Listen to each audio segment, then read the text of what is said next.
দাওয়াত কখনোই ভিন্ন ভিন্ন নয়, সকলেরই দাওয়াত এক। কিন্তু বুঝতে আমরা ভুল করি, বুঝতে ভুল করে আমরা ভিন্ন ভিন্ন শক্ত পথগুলি তৈরি করে নিয়েছি। আহলুল হাদিসেরা ওই শক্ত পথগুলিকে সহজ করে দিয়ে সবাইকে, আজকে যিনি হানাফি বলবেন তাকেও আমরা বলবো, ভাই আপনি তো কোরআন এবং হাদিসকে বিশ্বাস করেন, অনুসরণ করেন, সুতরাং হানাফি পরিচয়ের চেয়ে বেশি পরিচয়টা দেওয়ার চেষ্টা করুন। আমি কোরআন এবং হাদিসের অনুসারী। যিনি নিজেকে শাফিঈ বলবেন তাকেও বলবো, ভাই আপনিও তো কোরআন এবং হাদিসকে বিশ্বাস করেন, সুতরাং শাফিঈ পরিচয় দেওয়ার চেয়ে আপনি নিজেকে কোরআন এবং হাদিসের অনুসারী বলে পরিচয় দেওয়ার চেষ্টা করুন। যিনি নিজেকে মালিকি বলে দাবি করে থাকেন, তিনি মালিকি বলে পরিচয় দিয়ে থাকেন, তাকেও বলবো আপনিও তো কোরআন এবং হাদিসকে বিশ্বাস করেন, সুতরাং মালিকি পরিচয়টা না দিয়ে আপনি নিজেকে কোরআন এবং হাদিসের অনুসারী পরিচয় দেওয়ার চেষ্টা করুন। যিনি হাম্বলি পরিচয় দিয়ে থাকেন তাকেও একই ভাবে বলবো আপনিও তো কোরআন এবং হাদিসকে বিশ্বাস করেন এবং মানেন, সুতরাং কোরআন এবং হাদিসের পরিচয়, কোরআন এবং হাদিসের অনুসারী হিসাবে নিজেকে পরিচয় দেওয়ার চেষ্টা করুন। সত্যিই কোনো সন্দেহ নাই, গোটা বিশ্বের মুসলিমরা যদি ওই হানাফি পরিচয় বাদ দিয়ে, শাফিঈ পরিচয় বাদ দিয়ে, মালিকি পরিচয় বাদ দিয়ে, হাম্বলি পরিচয় বাদ দিয়ে সবাই বলে আমরা কোরআন এবং হাদিসের অনুসারী, তাহলেই মনে করি হবে সম্ভব গোটা বিশ্বের মুসলিমদেরকে ঐক্যবদ্ধ করা, ঠিক কিনা? লিল্লাহি তাকবীর। প্রিয় ভাইরা আমার, জেনে রাখবেন আহলুল হাদিসদের দাওয়াত হলো এটাই। আহলুল হাদিসের দাওয়াত ভিন্ন কিছু নয়। আহলুল হাদিস ভিন্ন কিছু বলতে চায় না। আহলুল হাদিস এর আকীদা ভিন্ন কিছু নয়। বলবেন আহলুল হাদিস পরিচয়টা কেন? তাহলে জবাব খুবই সংক্ষিপ্ত ভাবে, আহলুল হাদিস শব্দ সংক্ষিপ্ত সহজ অর্থ হলো হাদিসের অনুসারী। কিসের অনুসারী? হাদিসের অনুসারী। হাদিসের অনুসারী, হাদিসের সমস্যা নিয়ে একটু আগে আমরা শুনলাম। আগের আলোচক তিনি বিষয়টিকে স্পষ্ট করেছেন। আজকে কতক শ্রেণী তাদের প্রচেষ্টাই হলো হাদিসকে দূরে ঠেলে দিতে হবে। এই হাদিসের, কোরআনের সাথে সবচেয়ে যারা বেশি গুরুত্ব দিয়ে থাকে তারাই হলো কারা? আহলুল হাদিস। বলবেন কিভাবে? একজন মুসলিমকে যদি আপনি বলে থাকেন এই ইবাদতটি আপনার করা প্রয়োজন, তিনি বলবেন, তিনি আপনাকে জিজ্ঞাসা করবেন না এই ইবাদত কোরআনে আছে কিনা, এই ইবাদত হাদিসে আছে কিনা। তিনি যদি কোনো মাযহাবের অনুসারী হয়ে থাকেন তাহলে তিনি আপনাকে বলবেন এটি কি আমাদের মাযহাবে আছে, যদি থাকে তাহলে আমি মানব। অথবা তিনি যদি কোনো পীরের মুরিদ হয়ে থাকেন তাহলে আপনাকে বলবেন এটি কি আমাদের পীর সাহেব বলেছেন কিনা, যদি বলেছেন তাহলে শুনব। অথবা যদি তিনি কোনো তরিকার অনুসারী হয়ে থাকেন তাহলে তিনি বলবেন এটি কি আমাদের তরিকায় আছে কিনা, যদি থাকে তাহলে আমি মানব। অথবা তিনি যদি বাপ-দাদার অনুসারী হয়ে থাকেন তাহলে তিনি বলবেন আমাদের বাপ-দাদা এটা করেছেন কিনা, যদি করে থাকে তাহলে আমরা করব। এই হলো সকলের বক্তব্য। কিন্তু পৃথিবীর বুকে একটি শ্রেণী যারা নিজেদেরকে আহলুল হাদিস বলে পরিচয় দিয়ে থাকে, নিজেদেরকে কোরআন ও সুন্নাহর অনুসারী বলে পরিচয় দিয়ে থাকে, তাদেরকে যখন কোনো আমলের কথা বলা হবে, কোনো ইবাদতের কথা বলা হবে, তারা বলবে না আমার মাযহাবে আছে কিনা, বলবে না আমার তরিকায় আছে কিনা, বলবে না আমার অমুক বলেছে কিনা, বলবে না আমার গোষ্ঠী আমল করে কিনা, বলবে না আমার সমাজে আছে কিনা। তারা এক বাক্যে বলবে এই কথা, এই আমল, এই আকীদা আল্লাহর কিতাব এবং রাসূলের হাদিসে আছে কিনা। লিল্লাহি তাকবীর। এই বক্তব্য যাদের, তারাই হচ্ছে আহলুল হাদিস। এজন্য সহজ ভাষায় বলতে পারি আহলুল হাদিস মানে যারা হাদিসের অনুসারী। হাদিস মানে প্রথম হাদিস হলো, এক নম্বর হাদিস হলো কার হাদিস? আল্লাহর হাদিস, আল্লাহর কিতাব আল কোরআনুল কারীম। এই তুমি এদিকে বসো, যাও এদিকে বসো, যাও এদিকে বসো। কে রাখো এদিকে। প্রিয় ভাই আমার, যে বিষয়টি বলছিলাম, হাদিসের অনুসারী মানে প্রথম হলো আল কোরআনুল কারীম। কোরআনুল কারীম কি? আল্লাহ সুবহানাহু ওয়া তাআলা কোরআনুল কারীমে ৮ জায়গায় কোরআনুল কারীমকে হাদিস বলে পরিচয় দিয়েছেন। যেমন সূরা জুমার 23 নম্বর আয়াত আল্লাহ বলেন, আল্লাহু নাযালা আহসানাল হাদিস, আল্লাহ সর্বোত্তম হাদিস নাযিল করেছেন। বলুন সুবহানাল্লাহ। কি সেটা? আল কোরআনুল কারীম। তাহলে কোরআনকে হাদিসকে বললেন স্বয়ং আল্লাহ সুবহানাহু ওয়া তাআলা। নবী সাল্লাল্লাহু আলাইহি ওয়াসাল্লাম কি বললেন? সকল আলেমরাই জানে, সহিহ মুসলিমের হাদিস, নবী সাল্লাল্লাহু আলাইহি ওয়াসাল্লাম যখন জুমার দিনে মিম্বারে দাঁড়াতেন, দাঁড়ানোর সময় খুতবার শুরুর দিকেই বলতেন, আম্মা বা'দ ফা ইন্না খায়রাল হাদিসি কিতাবুল্লাহ, সর্বোত্তম হাদিস কোনটা? আল্লাহর কিতাব। তাহলে এক নম্বর হাদিস হলো কোনটা? আল্লাহর কিতাব আল কোরআন। দ্বিতীয় হাদিস কোনটা? রাসূলুল্লাহ সাল্লাল্লাহু আলাইহি ওয়াসাল্লামের হাদিস।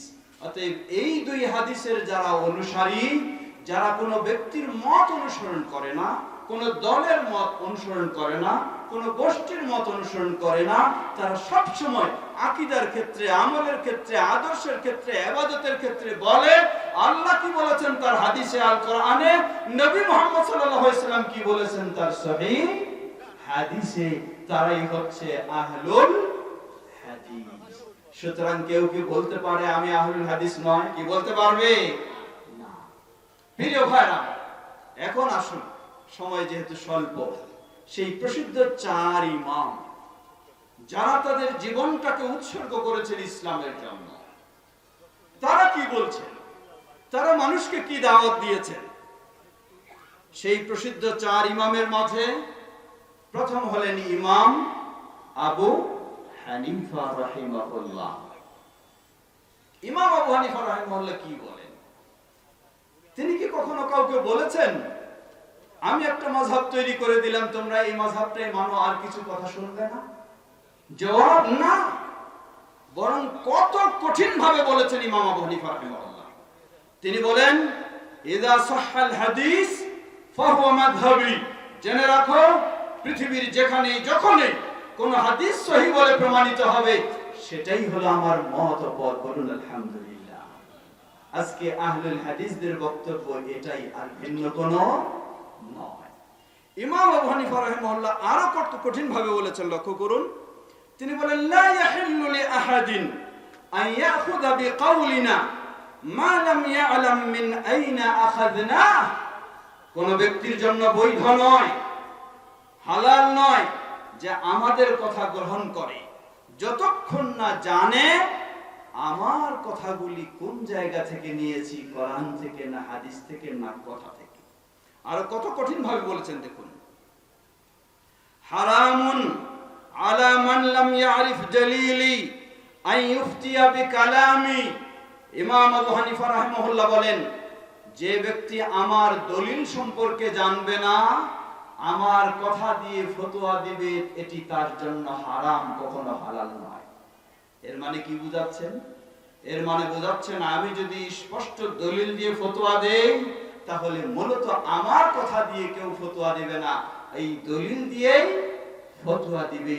ইমাম আবু হানিফা রাহিমাহুল্লাহ আরো কত কঠিন ভাবে বলেছেন, লক্ষ্য করুন। তিনি বলেন, ইযা কুলতু কাওলান ইউখালিফু কিতাবাল্লাহ ওয়া খাবরা রাসূলিল্লাহ সাল্লাল্লাহু আলাইহি ওয়াসাল্লাম ফাতরুকু কাওলি, যখন আমি এমন কোন কথা বলি যদি সেটি আল্লাহর কিতাবের বিপরীত হয়, রাসূলের হাদিসের বিপরীত হয়ে থাকে, তাহলে আমার কথাকে তোমরা ছুঁড়ে মারো এবং রাসূলের কথা, আল্লাহর কথা ও রাসূলের কথাকে গ্রহণ করো।